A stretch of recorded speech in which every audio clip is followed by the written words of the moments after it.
Boasty, boasty, Godfather, man a OG, man a half humble, man a boasty, fling a rang a ridder like it's all free. Boasty, house on the coast G, man money so long he doesn't know me. He's looking at my kids like I'm boasty, a bang bang bang. Yo, Idris, tell him other Gial no when Stiffy step out in the ton of energy, his body comfortable and me physically fit and be brown and sweet just like the chocolate. Yo Wiley, them wanna sound like me, can do yo. Pretty wid, the acro body, shut down any city, my bad. Ha, every man want piece of me. The bookie dem my pop and dead him up, dumb weed. Man want wine behind me, man half a move, can him dusty. I'm looking for a brother who got hella pounds. 079 baby, I'ma have my digits up. Boasty, boasty, Godfather, man a OG, man a half humble, man a boasty. Fling a rung a river like it's all free. Bang, bang, bang. Boasty. House on the coast, G. Bang, bang, bang. My money doesn't know me. Bang, bang, bang. He's looking at my kids like I'm boasty. Ayo, Sean. Hey, so when we spit it on the ridden, I'm a heck it every wid. Spit it on the boat, every ridden. When we spit it on the river, every word, get it. Wind up your body and spin it. Hello, and today we are doing, for the final time this season, Premier League predictions for the 2021-22 season. That was a bit of a longer one, but I thought I'd go for it. As it's a special occasion, it is the Premier League Match Week 38 predictions for the final day round of fixtures, kicking off this Sunday, the 22nd of May, and this is it. This is where it all ends. It's been a very strange season, a very gripping season, but also, ultimately, a lot of drama, a lot of action, a lot of upsets. But that's the way it goes sometimes in the English Premier League. But before we do get into my Match Week 38 predictions, I will look back at Match Week 37. And that, my friends, is the song of the weekend. It is a bit of a tune, I'm not going to lie, by Wiley, Boasty. And that features, of course, a little bit of Stefflon Don, Sean Paul, and Idris Elba. So, what is the theme of the week this week? I'm feeling, oh yeah, baby. With the hat, with the lasso, Indiana Jones. Love it. And the song of the weekend, well, that's good, but you know what's even better? The colour of the weekend. It's back for one time only, and it is yellow. Oh yes. Come on, Watford. We face Chelsea, knowing we'll probably get battered 4-0. We will get battered 4-0. But, you know, it's been a bad season. We've been bad all season. And, yeah, can't wait to be embarrassed even more. That's just what we're become immune to this season. But anyway, moving on. I do have, right now, in the predictions, 365 points from 370 games. Pretty decent. I quite like that. And, yeah, I've got 50 points up for grabs this week. So, hopefully, we get 50. But yeah, let's look at last week then quickly. Also in this video, I'll be doing my predictions for the FA Cup. Sorry, the FA Cup is done. The Champions League final and the playoff final between, of course, Forest and Huddersfield. So yeah, let's kick off with Forest Huddersfield. This is, of course, what they call the biggest game in football. It is, of course, the most expensive and, you know, cash-driven game in football. It's the promotion to the Premier League, and this season it will be alongside AFC Bournemouth and Fulham. That, of course, is Scott Parker's Bournemouth and Marco Silva's Fulham. And also we have, going down the opposite way, Norwich City, managed, of course, by Dean Smith, Watford, managed by Rob Edwards, and, of course, one of Leeds or Brentford on the final day. But ultimately, who do I want to go out of Forest and Huddersfield? Who do I want to see get promoted? I honestly want Huddersfield. Bit of me thinks, yeah, they're those underdog teams. And Jonathan Hogg, you're an absolute legend for knocking out Luton in the semi-final. So I quite like Huddersfield. They're a plucky team. And I really rate the manager, Carlos Corberán, really good manager. But then there's that other half of me. It's like, well, Forest, iconic club, such a big club with great history. They deserve to be in the Premier League. That is their home. They haven't been there for so long. Huddersfield have been there only 3 seasons ago, so it's tempting to say Forest, and that is what I'm going to say. But part of me thinks as well, it would be nice if Huddersfield won, because then we've got Watford more chance of maybe wanting Zinkernagel wanting to come to us next season, because he would be a really nice addition to that team. But that's next season. Let's focus on this season. I'm saying Nottingham Forest 2, Huddersfield Town 0. And the goal scorers on the day for Forest, he's been fantastic all season, Brennan Johnson. And the second for Forest, we're going to go for it, an ex-Watford player who really doesn't really score that many, but James Garner, the man who of course did start off at Manchester United, he's going to get a goal, and that will be enough for Steve Cooper's side. Now, let's move on to the game between the likes of, you guessed it, Real Madrid and Liverpool, the Champions League final. These are the champions. Oh yeah, baby. Benzema up against Mohamed Salah. What a duel that will be.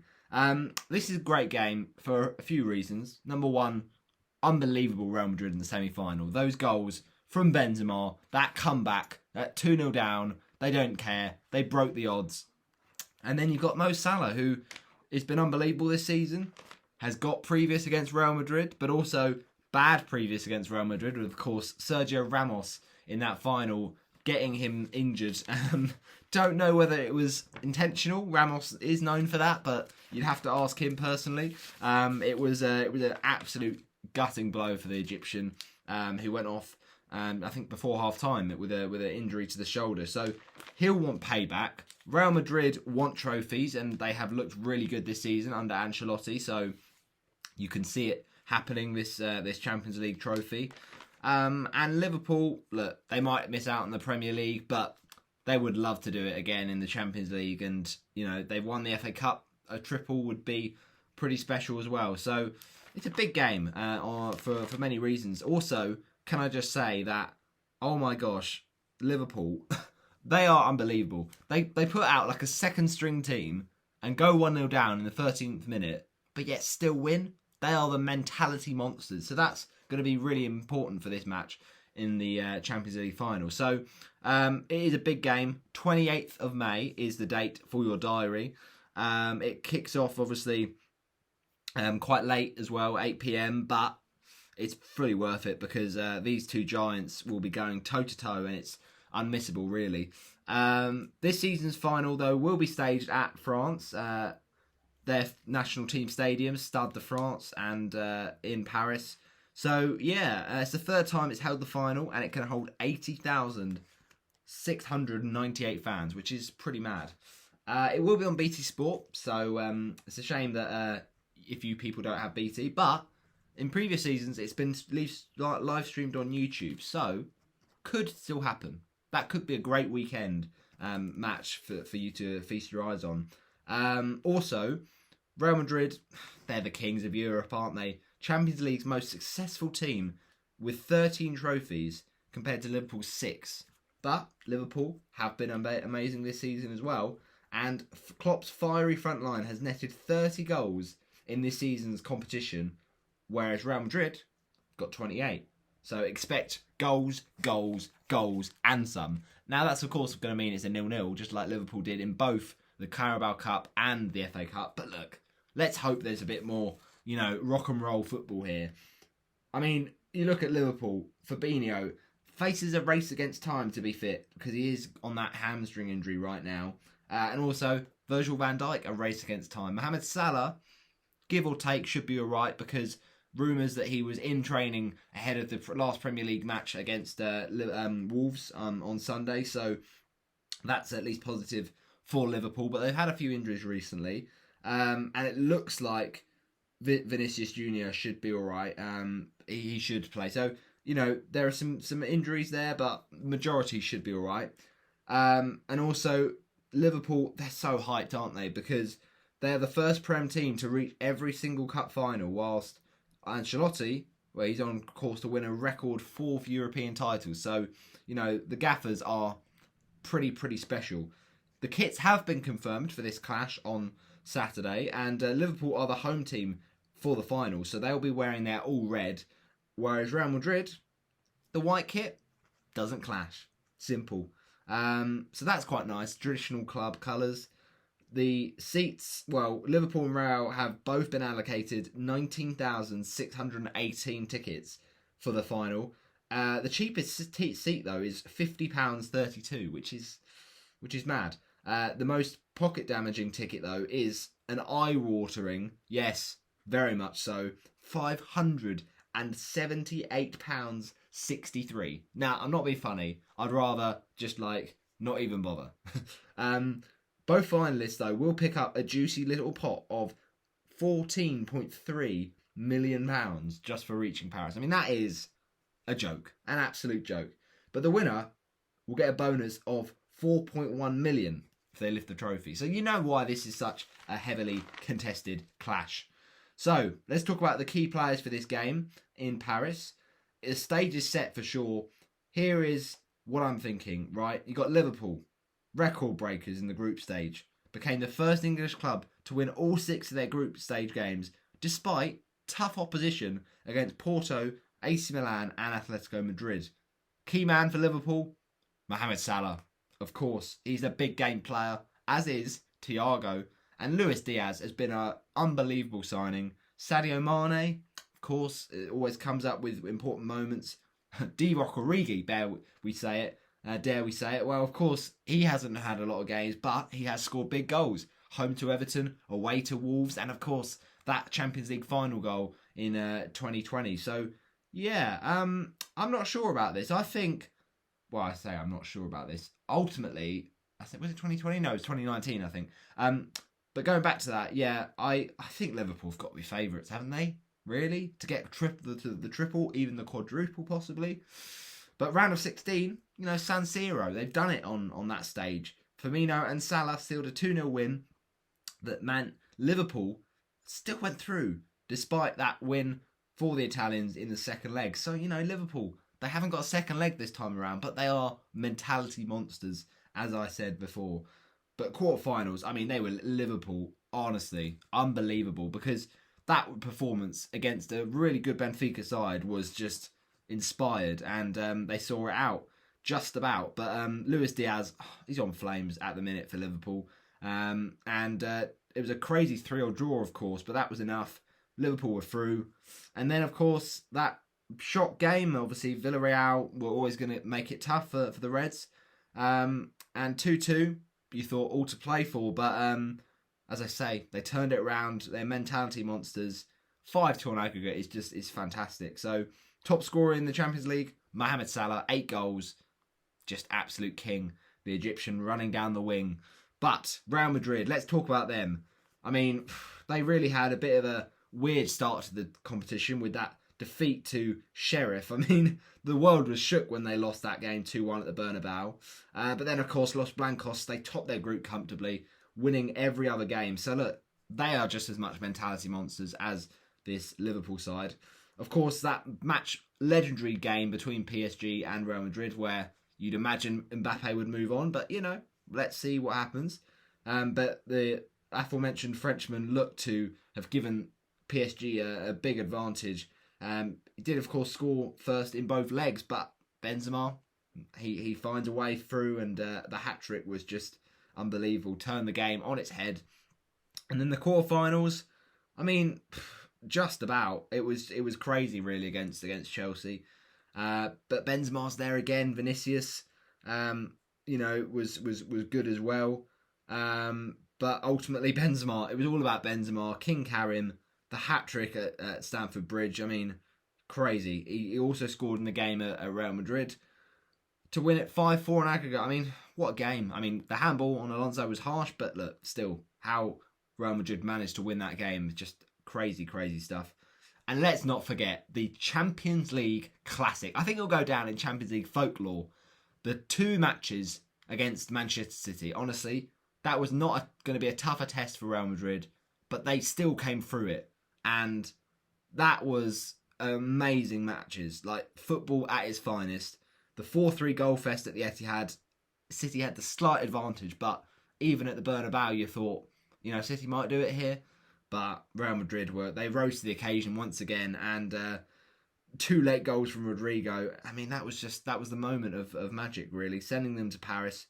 So Benzema is the top scorer for Real Madrid on 14 goals. As I say, Salah on 8. So I think Benzema is stronger than Salah. I think that front three for Real Madrid is possibly on par with Liverpool's. So it's going to be a really hard one. But I just think Liverpool as a team, as a unit, they are a winning machine. They work together. I think Liverpool get this win. And I say it's a tight 2-1, a classic scoreline. Liverpool get the Champions League once again. Goal scorers, though, that man, Luis Diaz. Real Madrid score through not Karim Benzema for once. Nice change there. It is going to be Rodrigo, who, of course, did score against Man City. And the second goal for Liverpool, the man of the moment for the Reds to win them that trophy. Of all people. You wouldn't believe it. But it is, in fact, Andy Robertson. Yes, the Scotland international will be absolutely buzzing. Right, thanks for watching my Champions League predictions and playoff final predictions. Come on, Forest. I think you can get the dub. But we shall see, I suppose. But ultimately, let's move on to the matchup between the Premier League clubs. Because that's what we're here for, isn't it? Premier League predictions. Looking back at match week 37, though, we had a decent week. Not one to shout home about because it was kind of a bit of a dodgy week in general. But I say that, still 2 correct scorelines. Lovely. As long as that is consistently kept up, we get some scorelines in there, we'll be ending strong. And 2 correct results on top of that. So, correct result in the Spurs win over Burnley, I said 3-0, was of course 1-0 with the Harry Kane penalty. Just so good at pens, you just can't deny it. Everton Palace, a bit of a shock there because I went for a 2-1 Palace. That's what it was in the game. And then Everton, a comeback of dreams to secure their safety. So no point to me there. 3-2, of course, it was with Calvert-Lewin getting a goal, Keane getting a goal. I mean, Everton, unbelievable. I mean, I don't know how they won that game, but Richarlison, obviously, a bit of a lucky deflection off Gallagher. Palace, Ayew and Mateta, but Palace crumbled. And I've seen the footage of what happened on Goodison's pitch, and it's very unpleasant to say the least. Some Everton fan getting into Vieira, and Vieira, fair enough, he pushes him over because he's not really gonna have that.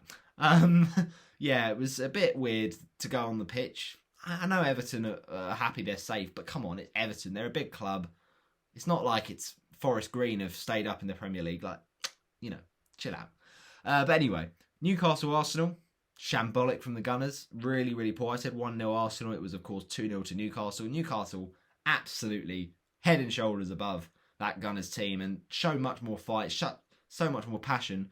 Even when Newcastle got nothing to play for, Arsenal have got everything to play for, and they were just so poor. Villa Palace, obviously a big win for Palace against who was it in the previous game? I'm trying to think now. Watford, that was it. I said big win, but they got a nice win in that game, and then trip to Villa Park was not going to be an easy one, but they got the draw with goals from Jeffrey Schlupp, and the Villa goal was, of course, scored by I'm trying to think who it was now. Was it Danny Ings? No, it was Ollie Watkins. That was it. And yeah, it was all right. I mean, you can at least say that the Palace performance was better than the Arsenal performance when they lost with those Ben White own goal and the Bruno Guimaraes strike. But look, still, that wasn't a great performance from Palace, and they got the result, but a 1-1 draw was a bit of a kind of non-event game sort of thing.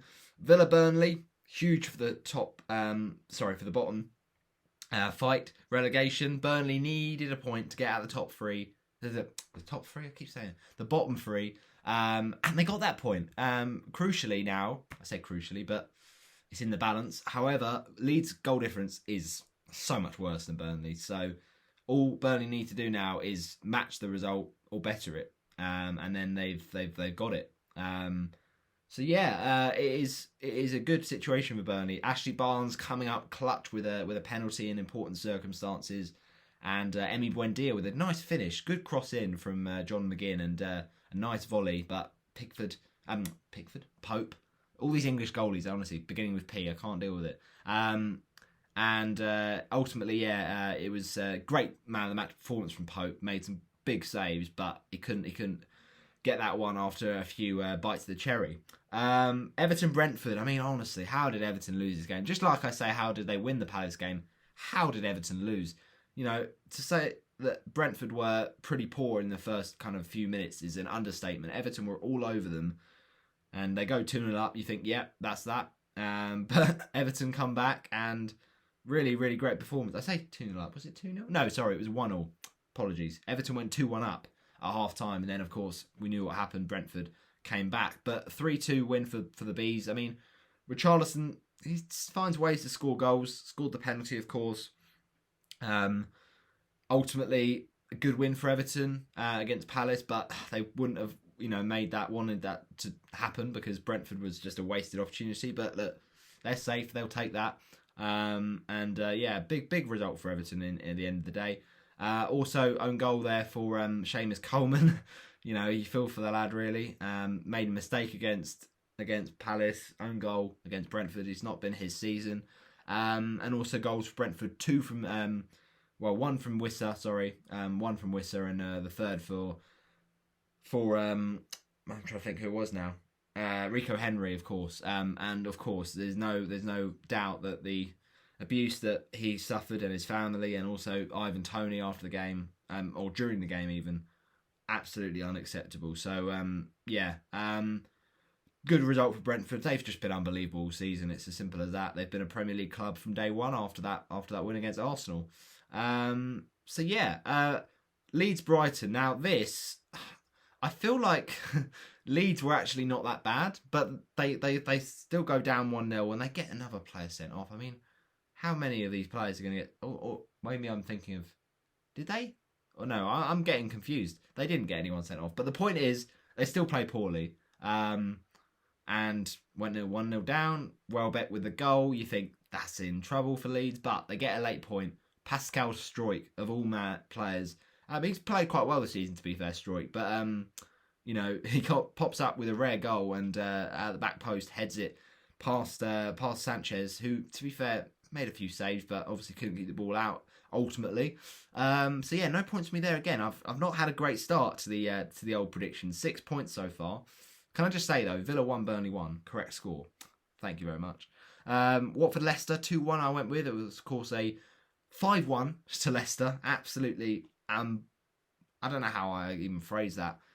Maddison, Barnes, Vardy, another from Vardy. I mean, it was so poor. It was so poor. I just feel like we are just exploding this season. We are self-imploding, and it was embarrassing to be a Watford fan that day, and that sums up our season very, very aptly. João Pedro, though, has been a bright spark, but if we can't keep hold of him, then that'll be a real shame, for sure. So, look, at the end of the day, it's been an awful season for everyone concerned with Watford. Let's hope next season is a change in the direction. Wolves Norwich, I said 2-0 Wolves. It was, of course, 1-1. Bit disappointing for Wolves, so they weren't that good. Norwich, all right, but I guess, they're just playing with a bit of freedom now they're down. And Pukki got a goal, a little deflection off a Wolves player, but then Wolves hit back through Ryan Ait-Nouri with a header. But ultimately, not a great game in general. West Ham City, big game, obviously, in the title race, and West Ham contributing to that. A nice result for them because they wouldn't have expected much against City, but just peg back City a little bit ahead of the Sunday title showdown at Anfield and at the Etihad between Wolves and Villa. I don't know where Brentford came from. West Ham, though, good point, and an important point possibly in the race for the Europa League. United are so shambolic. They didn't have a game this week. They have a game against Palace. Of course, Ten Hag will be in the stand to watch that at Selhurst Park, and maybe that might have a positive influence. Palace did just lose crushingly. But ultimately, West Ham, I feel they've been in better form than United. So, I don't know, if West Ham beat Brighton and Palace win, then we only know where the Europa League is headed, and I don't think United will want to be in the conference. So, yeah, I say conference. It's not the Conference League. Europa Conference. Why did they even come up with that? That was just a waste of time, in my opinion. But anyway, whatever. But yeah, I'll take the correct result there. 3 points. Didn't expect it. For many fans wouldn't have said that, but West Ham won, City won. It was 2-2, so nice prediction there from me. And Southampton won, Liverpool 2. Ho, got it bang on the money. I mean, yeah, it was, let's just say, but firstly though, that West Ham game, it was so thrilling. How Antonio didn't pass though to Fornals right at the end. Liverpool fans will be cursing him for that, because just imagine City lose that game, then Liverpool have got a bit more of a chance. But you back City to win against Villa, so we'll see. But yeah, Bowen was brilliant, and to be fair, to come from 2-0 down at half time, City showed the character that they have been showing all seasons, really. The reasons they win titles, because they just find ways, and they have amazing players, and money. They say money doesn't buy you happiness, but clearly it does. But Southampton won, Liverpool 2. I mean, Mahrez missing the penalty. I say that, I keep saying this, but Mahrez missing a penalty could be huge if Liverpool win and City draw. But we'll see. It's up for grabs. I mean, you got to feel for Vladimir Coufal. That own goal was so unlucky, and then obviously decent finish from Man City and from Jack Grealish. Scored a similar goal actually at London Stadium in the game at the end of Project Restart that got Villa obviously enough for safety that season. So yeah, mirroring past events there. But what a win for Liverpool. Huge. Matip with a great header, you got to say. Great reactions. And that was after Southampton did, of course, go in front with that purling strike from Redmond. Pep Guardiola's always said how he loves Nathan Redmond, and he's really an admirer of him. He really would have admired him if that had been the goal that won City the league. But of course, Liverpool didn't lose, and they did turn it around. And they've got the mentality. None of these clubs, are where they are without the mentality that they've got, and that is why it's going to be a thrilling Champions League, and hopefully a final day that's one to remember. But Liverpool, Minamino as well, you just knew it. Written in the stars against his former side. Didn't celebrate, but maybe of a goal of that importance, just forget about the about that kind of thing. But finally, Chelsea-Leicester. You thought this would be a game Chelsea would win, but I suppose off the back of that win against Watford, Leicester were feeling confident.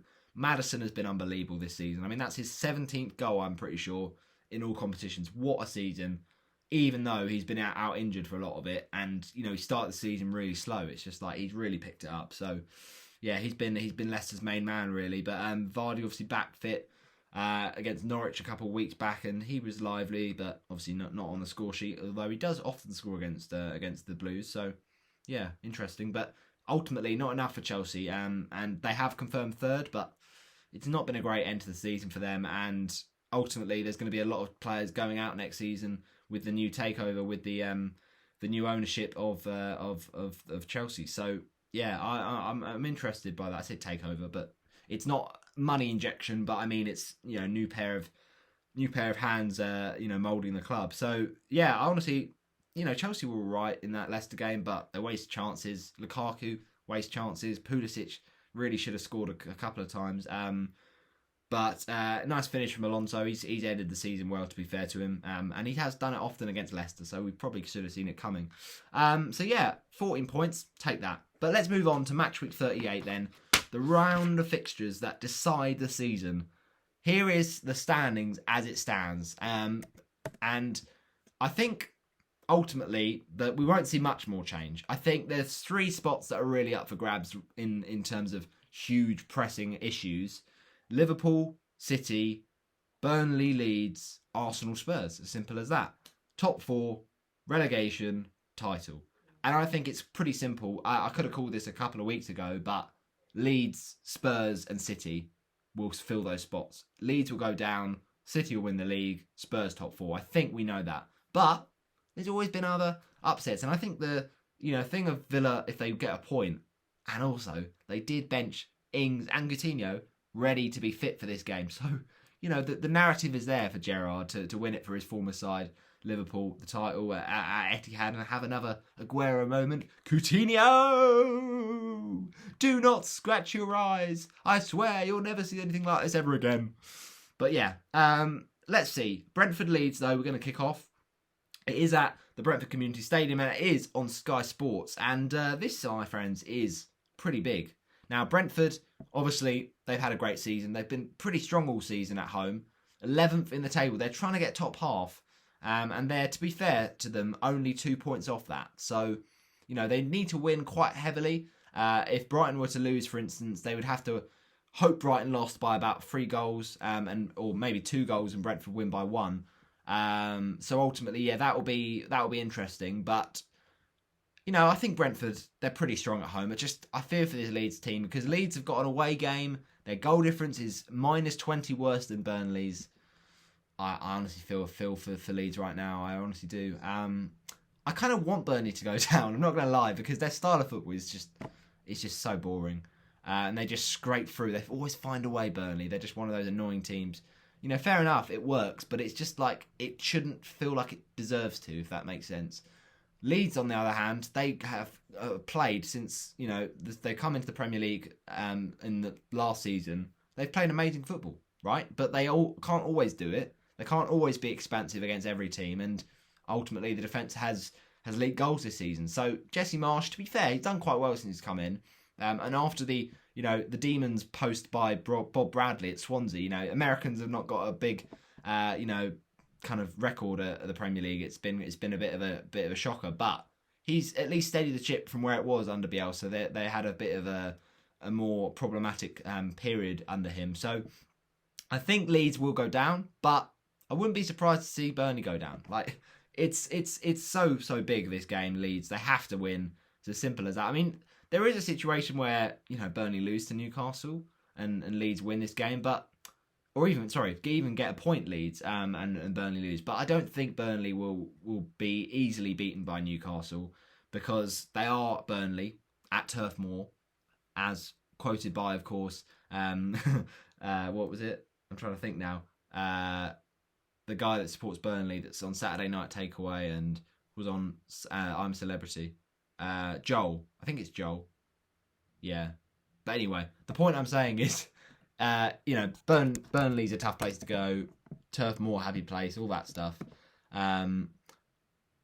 Yeah. Let me just check what it is, because it's annoying me.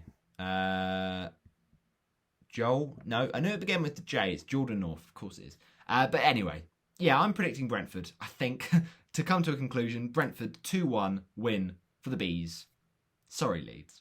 Arsenal-Everton, big game for Arsenal. They know they have to win if they have got a glimmer responding to that terrible game against Newcastle. And they basically have to be Norwich fans, Arsenal, because they know that only a win for Norwich is enough, provided Arsenal win against the Toffees. So the fact that Everton are now safe is better for Arsenal, but it's like Everton, if they have nothing to play for, does that make it easier or harder? I don't know. Ultimately, though, 3 points. That's all it can be for Arsenal. And I think they will. But I don't see 3 points for Norwich against Spurs. We've seen it before. Newcastle on the final day beat Spurs 5-1 a few seasons back. But look, I think it's unlikely. Norwich are so bad. Like, they are really bad.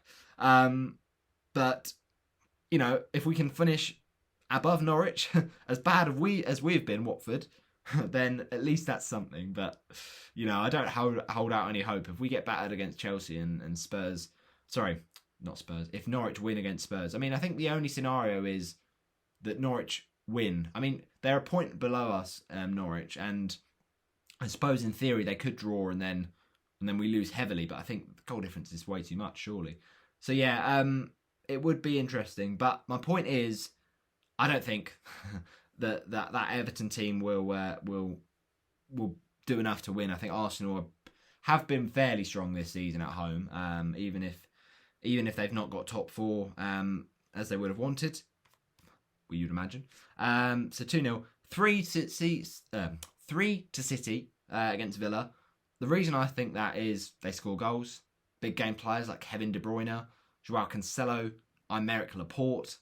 The City I don't mess about. They are the title mercurials. They are the title winners, all right? They're going to do it. I predicted at the start of the season, they're going to do it. As much as I want to see Liverpool win it, they're too good. Villa will go for it, and they actually. The worst bit about it is I actually think Villa will score first, and it's like the dream has been crushed for Liverpool. But it's not going to be Coutinho, it's not going to be Danny Ings, it's going to be Jacob Ramsey to get the goal for Villa. But then City hit back in style. Kevin De Bruyne, then a goal for Laporte, and then a strike for Bernardo Silva, who's got a good record against the Villains. So yeah, City, they're strong at home, especially. Norwich Spurs, 3-0 to Norwich. I'm joking. 3-0 to Spurs, of course.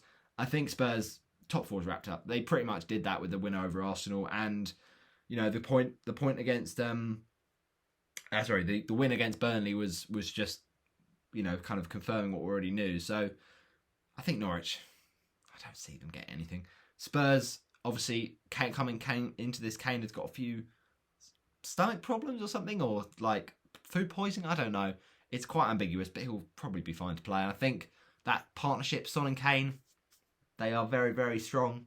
They'll help each other out again. And Son, in pursuit of the Golden Boot, one behind Salah, 21 goals, Salah 22. It's never been this high up for Son in the race that took the Golden Boot. So it's a big match for him, personally. But it's 3-0 Spurs. That's what I'm going for. Then Burnley-Newcastle, big game. Huge game. Now, Burnley know they have got the advantage. They've got a better goal difference. So, they draw v Newcastle. It's fine if Leeds draw, because as long as Burnley match Leeds' result, they've got it. They've got it in the bag. I honestly feel the Newcastle are in great form, right? But, as I say, Turf Moor is a tough place to go. Turf Moor, happy place. And, I don't know why I'm saying that, but to be fair, this season Burnley have been pretty poor at home, but I can't really say that. But the point is, Mike Jackson has got them enough points. Yes, they've been up and down. They were poor against Villa in the game at Turf Moor, funnily enough. And they got enough against Burnley. They should have really, against Villa. They should have really won the Villa game, let's be honest. They had chances, especially that Weghorst one. What a block from Tyrone Mings. Goal saving. I mean, hopefully he can put in performances like that in December for the World Cup in Qatar. But ultimately I think Burnley. Why do I keep mixing up teams? I think they'll win. Because Newcastle, yes, they were brilliant against Arsenal, but they've got nothing to play for. Burnley have everything to play for. Burnley 2, Newcastle 1. And then Palace and United. Yeah, United might want to get Europa League, but at this point, they might be a clear out anyway, so who really cares from their point of view? Palace, they want to respond to the disappointing defeat to Everton on Thursday night. But Palace, they've been a good team to watch this season. You can't deny it. They've signed some good players. They've had a lot of injuries as well. The striker problem has been there. Mateta, or Edouard, and Benteke. It's been very up and down with the strikers. But look, United have been pretty poor this season. I think they'd take a point, to be honest. Especially with a new future going up. They just want to look towards next season. Palace 2, United 2. Hopefully a good game to watch at Selhurst. Chelsea-Watford. You just know we're going to get battered. And I'm not looking forward to it. I'm so looking forward to that 90 minutes being over. And we just put a pin in this season. We put it in a box. We throw that box into the sea and let it sink to the bottom of the ocean. Because this season, forget it. It never happened, mate. Chelsea 4, Watford 0. I'm not surprised. Mount 15 in the first goal. Lukaku 50. James 78, and final home game for Rudiger gets a goal, 89th minute. Now, moving on, Leicester-Southampton. Now, this, of course, was the game that Southampton lost 9-0 a few seasons back at St Mary's, but they haven't actually lost 9-0 this season, which is a bit of a weird one. Usually they've made that a season habit after they lost 9-0 to United, of course. But no, realistically, Southampton have been much better this season in terms of consistency. The problem for them is it's been consistently bad. Like, they have been pretty poor the second half of the season. Their run since, I think, about mid-February has been pretty poor. But ultimately, they did beat Arsenal, but then they just went on a really bad run. And, fair play, they keep faith in Arsenal at all, but maybe he's a little bit of a one-trick pony, I don't know. It seems a bit harsh, but Southampton, they do enough to stay up. They've kind of floated near the relegation zone. They're on 40 points, I think, so... they don't want to go down with a whimper, but against Liverpool they were better. They should have really not lost that game, but it's the way it goes. I think they'll be on the bad end though of the same scoreline, 2-1 Leicester, and they'll want to end the season strong. after some decent performances recently, but ultimately they weren't consistent enough across the season. Liverpool Wolves, huge game at Anfield. Now, this was actually the game, funnily enough, the last time that we had City Liverpool on the final day going head to head against each other for the title was the 18-19 season. And actually, previous to that, City have gone head against each other on the final day for the title in the 13-14 season. That was, of course, when City won the league under Pellegrini to follow up on that win in 2011-12. So yeah, it was a good win for City in their game against Wolves, to say the very least. So Wolves will be worried about Liverpool as well, what they can do to them, especially at Anfield. So yeah, I feel like Liverpool will win, but they don't often score loads, Liverpool. So, but they'll do enough. Their performances have granted their wins accordingly, but I think they'll have more players back full fit. And they'll probably have a stronger side than they put out at St Mary's, but they'll want to win for sure. See if they can. Well, I say stronger side, but they have got the Champions League coming up, so it's it's a bit of a balancing act. Liverpool 2, Wolves 0, and finally, sorry it's been a long one, but finally, Brighton West Ham 1-1 is my prediction, because it's a bit of a nothing game. Other than West Ham, who they'll probably want to get Europa League, but if they get Europa Conference League, will they complain too much? Probably not. Brighton have been pretty good this season, pretty stable. To be fair, the second half of the season they dropped off a little bit, conceding a few goals, but the last few weeks they've recovered. They went through that little spell where they beat Arsenal and Tottenham, and then they were really poor in another game, and they won against Wolves really well. They beat United, and then they obviously drew last week against Leeds. But I think this will be another kind of like non-eventful draw. I think Leandro Trossard will get on the score sheet like he did in this game a couple seasons back. And then for West Ham United, going for it, the in-man form who has to be on the plane in Qatar, it's Jarrod Bowen. Thanks for watching my Premier League predictions for 2021-22. That's my season done. It's been a long season. Of course, I will be coming out with more videos, but not for about a month, to say the very least. I've got exams. I've got to be honest. So that's it. That's it. My YouTube is done for a month. Even probably more than that, to be honest, because it's just such a busy month, such a busy schedule over summer. So we'll be back at some point, maybe in August. Okay, we'll do some Premier League predictions ahead of the new season. We'll do some Championship predictions, obviously with Watford in there now. I wonder for how many seasons. But ultimately, yeah, we will come back. We will do also a small video reacting to our 2021-22 predictions for the Premier League and for the Championship, which I didn't actually do a video on the Championship, but I posted it on my Instagram, so I can look at it there. But ultimately, yeah, come back for that. But until then, you've been legends for watching. Thank you for watching. Smash the like on the video. Comment for the final time. I will see how many points you get. And also, if you didn't watch my Premier League prediction video at the start of the season, what were you doing? Okay? I will put it in the link in the description. Ciao.